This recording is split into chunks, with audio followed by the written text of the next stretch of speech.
It's a real pleasure to welcome the CEO of the Sustainable Food Trust, Patrick Holden.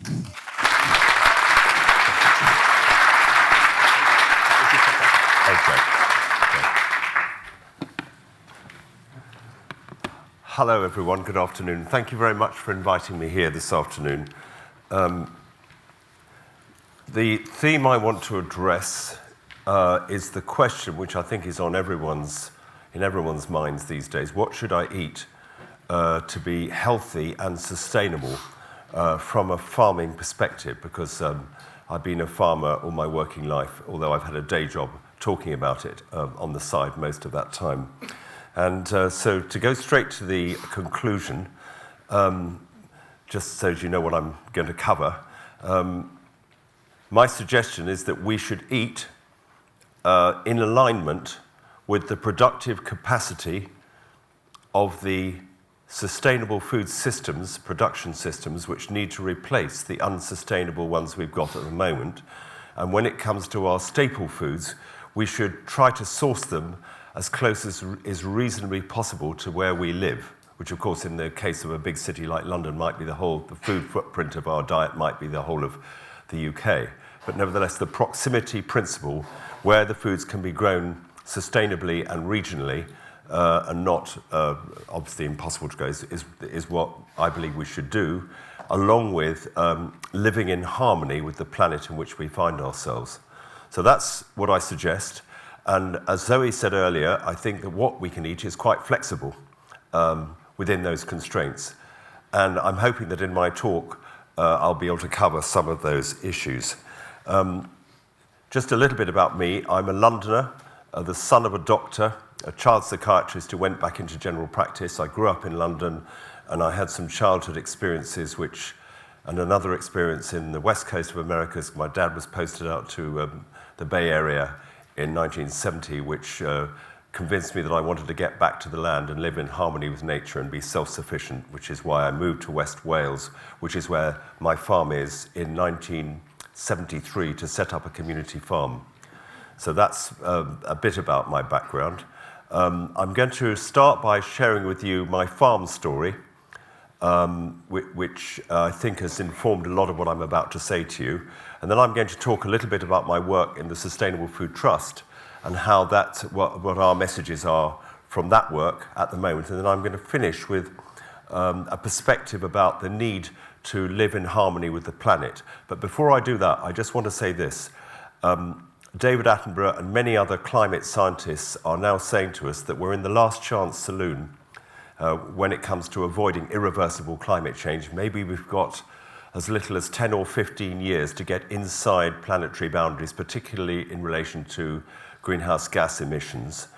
And in relation to that, Vandana Shiva, who I heard speak about a week ago, said, we need to understand now that having depleted so much of the rainforest and other natural ecosystems of the planet, that because our farms and our farmland now occupy the majority of planet Earth, those farms are the metabolism of the planet.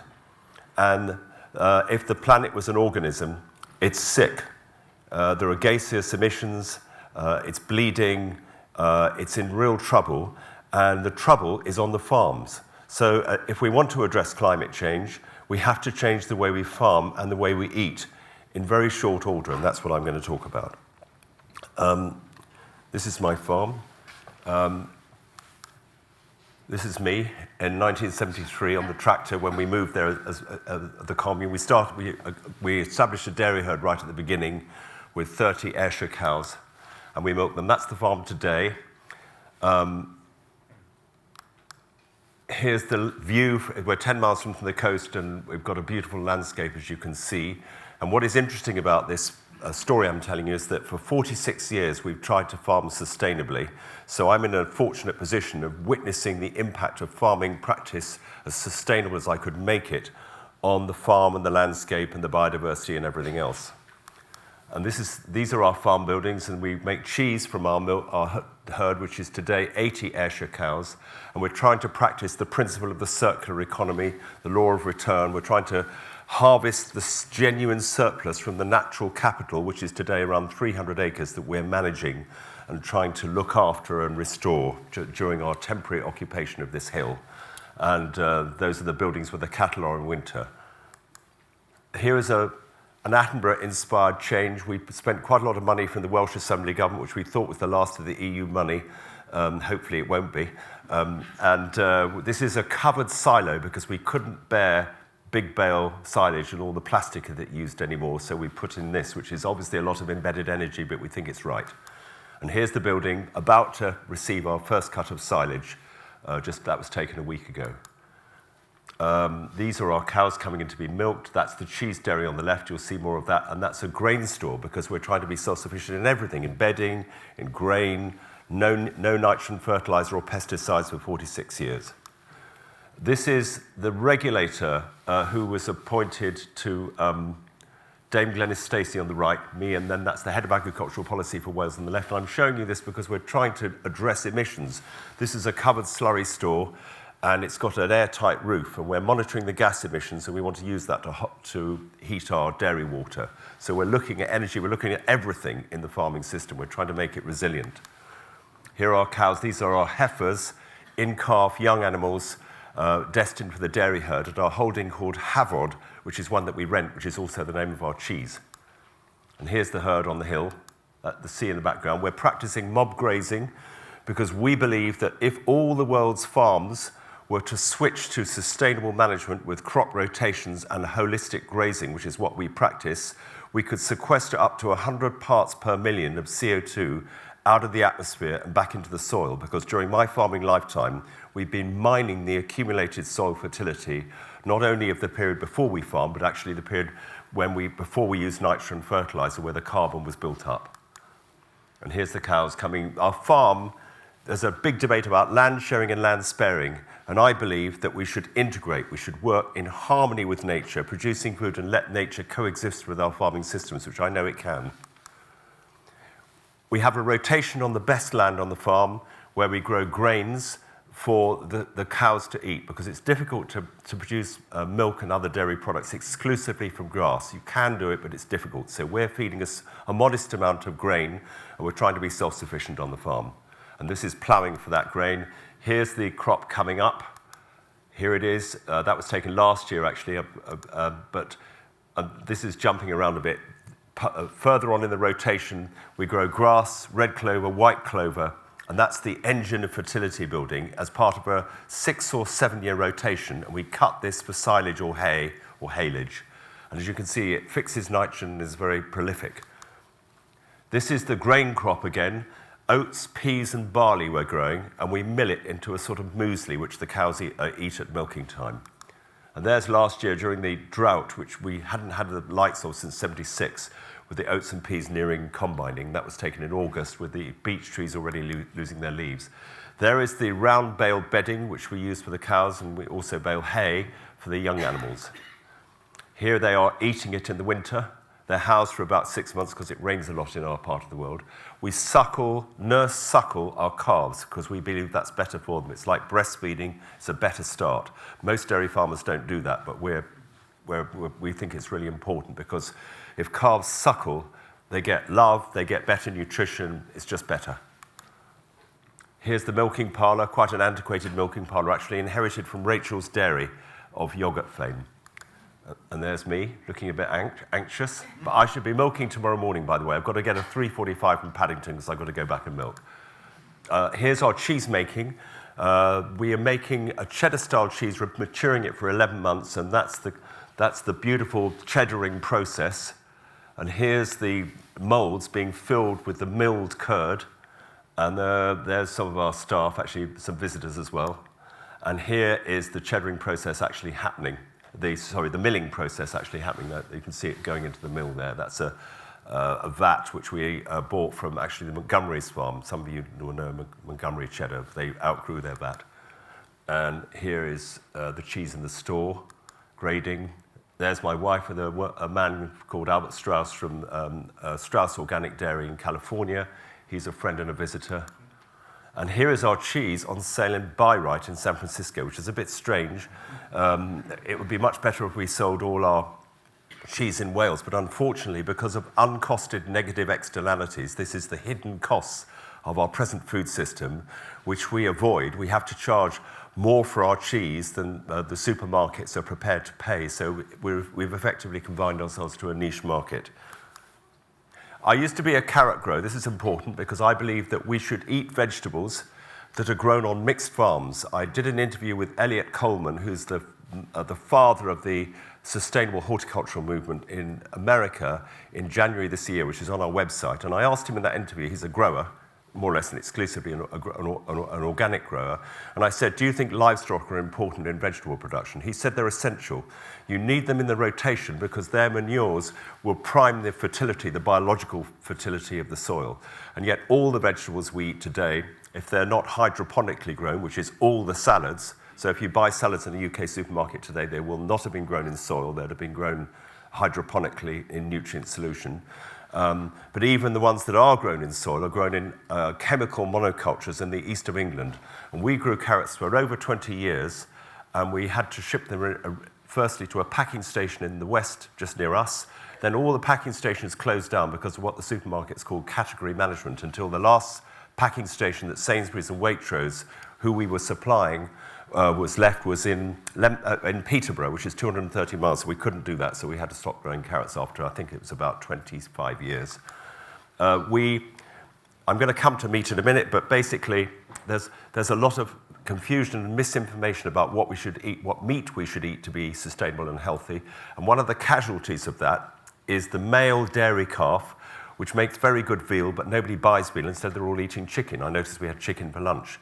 And I'll come to the Eat Lancet report in a minute. So this is home-killed veal for us, because it would be illegal to do it like that, even though it's very healthy. So we can do it if it's a home kill for us, and that's hanging in our threshing barn. Those animals were about 5 months old.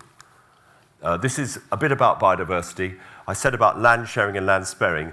When you farm in harmony with nature, nature can coexist with your food production system, but we also fence off some bits, and we swim in this pond. But as a frog, amphibians are threatened by industrial agriculture, tadpoles, dragonflies. All these creatures ought to coexist with the environment that we're looking after as farmers. And yet what we've done in my farming lifetime is poison all the cropping areas and confine nature to the edges of otherwise intensively farmed land. And you can imagine the consequences of all these poisons, which are endocrine disruptors, getting into our food in small quantities. Oh, I didn't know that was going on. There's a beautiful sunset. We're blessed to live in a very beautiful place, and we need to think of ourselves as working in harmony with nature. Now I want to talk about my influences. I read this book, An Agricultural Testament. It was written by a man called Albert Howard, who was a British scientist sent to India to teach the peasant farmers of northwest India, now Pakistan, how to adopt Western methods of farming in 1905. He got there and realized he had nothing to teach them because they were practicing truly sustainable agriculture. He spent 35 years in India studying their methods. He set up 2 research stations and learned an enormous amount. And what he saw when he got there was the farmers were using the law of return, crop rotations, composting, and he noticed that the plants that they produced had no pest and disease problems, and the animals that ate those crops were free of parasites and diseases too. And he concluded that the health of soil, plants, animal, and people is one and indivisible. And he said in his wonderful book, health is the birthright of every living organism. And he set out to study this, and he was a scientist. And when he came back to England in 1940, he wrote this book, a brilliant chapter critiquing the emergent National Health Service, saying it should have been called the National Disease Treatment Service.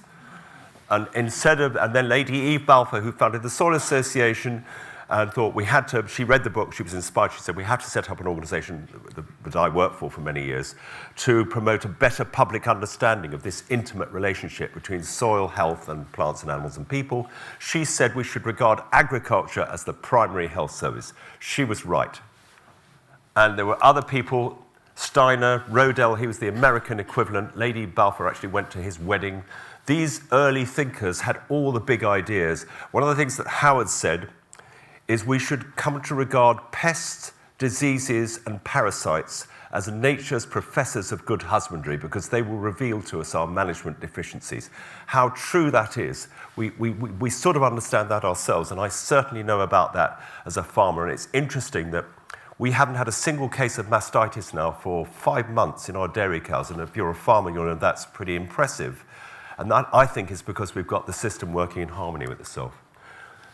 I work for the Soil Association. We set up a separate market for organic food, but in a way I now realise that we were treating the symptoms, not the cause of the problem. The cause of the problem being that we were taking it upon ourselves, these 100 or so organic farmers that emerged in the 80s, to try to farm in a sustainable way, not realising that the reason why conventional industrial chemical farming pays is because the farmers and the food companies weren't responsible financially for the damage that is caused by their systems. So they ended up having to follow the best business case, which is to use nitrogen, to use pesticides, etc. And everyone's trapped in this circle and they can't get out of it. So that's what's been going on for the last 60, 70 years, and we need to do something about that. And that's why the total global market share of the organic food market is 2.2%. And now, as I said at the beginning, we have to change all our food systems and get them inside planetary boundaries and make them sustainable within the next 15 years. We will not do that unless we tackle these so-called externalities, which impinge massively on public health. So that's the mission of my organisation that I founded in 2011. I left the Soil Association. I wanted to work more inclusively and more broadly and internationally. We organised a conference in San Francisco called The True Cost of American Food, and actually the same stories are playing out everywhere. And then we produced a report which you can download from our website called The Hidden Costs of UK Food. And the headline of that report is, for every pound that we spend in the shops on food, there's another hidden pound split 50-50 between damage to the environment and damage to public health. And my colleague Richard Young, who wrote this report, he only took the known knowns about the damage to public health. He didn't put in any cancers or anything where there's dispute or there's confounding factors. He just took absolutely rock solid stuff, and he got to a pound of hidden costs for every pound spent. You can look at the report. And here's how it breaks down. It's just some of the stats. And it's all in the report, and it's a big report with a whole chapter on what the Treasury should do about it. We also produced another report about the demise of small abattoirs. Think about this. You cannot have local meat unless you have local abattoirs. The reason why all the millennials are going vegan is because they're horrified by the industrialization of livestock production, rightly. Their reaction is wrong, in my opinion, but you can see why they're so upset. So to reverse that, we have to have small abattoirs. We're running a campaign on it. We also, relevant to what's just been said about sugar and labelling, I'm subject to 5 audits a year on my farm. They're all overlapping and using different data and massively confusing, and you'll know if you shop for sustainable food or try to, there's 5 or 6 certification labels in the marketplace, and you probably don't know the difference between the 2 of them. It's almost impossible. So what we are trying to do is to create an internationally harmonized framework for sustainability assessment on farms. A common language, just like we have international accounting protocols, and we're making real progress. These are the gains that can be made. I haven't got time to go into that. Here are the categories that we... So what I want to do is I want to have an annual sustainability audit of my farm, which I download onto an app. I record all the data, my biodiversity, my soil, everything. So I want to be paid to be a soil carbon steward. And then it spits it out in a report, and then I can see how I was compared to last year. And then I can go to Australia and meet an Australian farm and say, how's your sustainability audit? They're using the same categories and metrics. And we're making incredible progress because it's really seen that if we're going to measure and monitor our progression towards more sustainable food systems, we need this tool. We need to be able to understand how we're doing to get inside planetary boundaries. We think that there are 2 things that could be done by the government which would be transformative. The first is to tax chemical inputs, and this is nitrogen fertilizer. A farmer buys a kilogram of nitrogen fertilizer, it costs £1. He or she puts that onto the land, you get £3 worth of profit out of it. So why wouldn't a farmer using it? Because they're hardly making any money at the moment anyway. The European Nitrogen Assessment did an assessment of how much cost there would be with using that kilogram to nitrous oxide pollution in the atmosphere, groundwater pollution, which has to be cleaned up by water companies, damage to public health. And they came to a minimum of £3, but if you cost in everything, the sort of unknown knowns, it's up to £9 a kilogram. So if we taxed nitrogen fertilizer, in relation to the cost to society, farmers wouldn't use it anymore. But we're still not doing that. So we have to make sure that governments do that. And then the other thing is we want to pay farmers who build carbon. My system of farming, which I've described, is building carbon. And there are farmers all over the world adopting these systems. In Australia, the regenerative farming movement is really gaining ground, and we're using systems like holistic grazing. Grass has 3 times the root mass of many other crops, which is why it's such a good carbon builder. And so what we need to do is to get the money from the tax for the nitrogen fertilizer and give it back to farmers who increase soil carbon, and then we can get the CO2 out of the atmosphere. These are the sorts of things that the Treasury and DEFRA need to understand, and they're listening. This is work we've done on diets. Obviously, this is just illustrating totally opposite messages here. You know, less red meat helps you to ward off heart disease, and yet there's, you know, the evidence is changing. There's lots I could say about this because it all goes back to the Coma report in the 80s, which completely changed the British diet with no evidence in the wrong direction. Here's some studies that show the definition of red meat includes all ruminant meat, regardless whether it's feedlot beef or grass-fed, and all pork and all processed meat. It's a ludicrous definition. It's so comprehensive that you can't get any reliable data out of that sort of approach, and yet that was the approach the Eat Lancet report used. So you can read that, or you can, you know, we can share these later. But basically, there isn't good evidence to show a causal relationship between red meat consumption and negative health outcomes. And there's certainly not on the methane front, by the way, because the methane emissions are offset by the soil carbon gain. And in any case, the methane cycle is a very old cycle. It's been going on forever. The methane problem we have is fossil fuels. That's the new methane. So here is the rise of veganism. You know about this. But it's a real, in my opinion, it's a real worry, not because of the motives of the millennials and the rest of us who are trying to cut on red meat, but it's the wrong thing to do and misunderstood because of what I've just said. Here's why. 2/3 of the United Kingdom is grassland.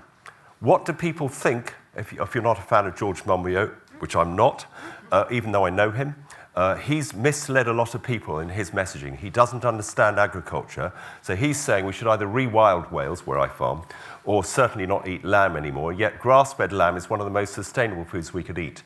So the 27% of land which is in cropland, even some of that needs to go back into grass to rebuild the fertility.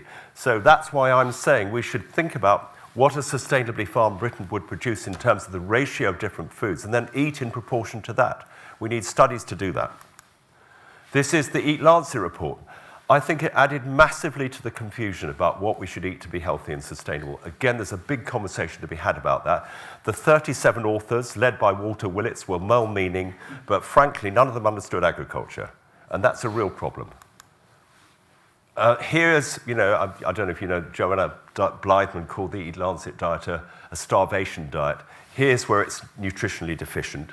You probably know some of this. And here's some stuff about what they recommended for meat consumption. And basically, they recommended 100 grams of red meat, which is, as I said, a combined total. We produce 4.5 times that much at the moment. And even if you said we should produce less pork, it's still 4 times as much. And yet they recommended 4 times the chicken intake, which is what you should cut out altogether. Nobody should eat intensive chicken ever again. It's disgusting the way it's farmed. It's ruining the soils of South America, genetically modified soy. We shouldn't be eating it. We had it for lunch. Nobody knows that. Look at this. This is fascinating. This is the Edinburgh Royal Infirmary statistics on coronary heart disease from the 20s through to the 70s. There's no relationship. It's an inverse relationship, actually. At the beginning of the 20th century, 80% of our fats came from animals. Now it's 20%, and it's 80% plants. Where do the plant fats come from? Palm oil, soya oil, canola oil, or almond milk. You know, I mean, these crops are unsustainable. They're trashing the planet. So we think this plant-based diet is good for the planet. It's not. And this is just interesting. If you did the correlation of the animal fat consumption, it'd be the reverse. Of course, there are other confounding factors. There's tobacco and all sorts of stuff, but this is significant. Cows can save the planet. and holy shit. The right sort of shit, obviously. This is the emergent future. Farming systems which are regenerative, relocalized, circular economy, inclusive, ethical, diverse, and harmonious. And I want to end by cheering you up a little bit, I hope, talking about living in harmony with the planet. This is a book which was written by Prince Charles in 2011. Nobody read it. A lot of people, I admit, a little bit me, thought, what's he on about now when he produced this book? But in fact, he was on about something really important. What he was on about, and this man, a teacher called Richard Dunn, read the book, headmaster of a primary school in Waltham-on-Thames, very good school, often outstanding for 10 years, very sustainable. He read this book and he had a revelation. He realized that the education system that we are giving to our children does not prepare them either to make sense of the world in which they find themselves or to know how to act to make it a better place. So he took it upon himself to embed the harmony principles in the school curriculum. And that's the front cover of the book that's just been published 3 weeks ago, which I think is going to transform the education system of the world. It's an amazing book, and every picture in it he took. He's a remarkable man. I can't go into it more than that. These are all his pictures. You can see he's talking about interdependence, bees and pollination. I'll have to rush through it. The principle of the cycle. He shows, and we know this, that the cycles of the planets around the sun describe geometric constellations which are reflected absolutely everywhere in nature. And of course, the cycle is in the farming year, and I'm going to try with Richard to write a book about harmony in agriculture because these cycles are in farming and food as well. Look at the geometry of a carrot. That's 5-ness, but this is 3-ness, and of course it's reflected in art. 4-ness, reflected everywhere in nature, we forgot to look. 6-ness in a honeycomb, and that's 5-ness in a flower. And then the Fibonacci sequence, you probably know about this, but it's everywhere. It's in weather systems, it's in snails, it's in fern fronds, and it's in fossils. And it's in the galaxy. So this imprint of the geometry and the mass of the universe is everywhere around us, and we've just separated ourselves from seeing our interconnectedness with nature for about 200 or 300 years. And the Prince is reminding us that we are part of nature. Diversity. I took that in a hedgerow just near our farm. Diversity in children and well-being. He takes his kids to the Alps every year. Adaptation, the interconnectedness of everything. That's really the message. And I've realized that looking at my farm through this prism, many of the things I've been doing are being connected with these harmony principles. I just haven't been mindful of it. And I think it's really important that we review what we're already doing and the way in which we relate to the planet and relate to it in future in a different way. And the Prince says this: to divorce ourselves from nature is to divorce ourselves from ourselves. In short, it is a suicidal act.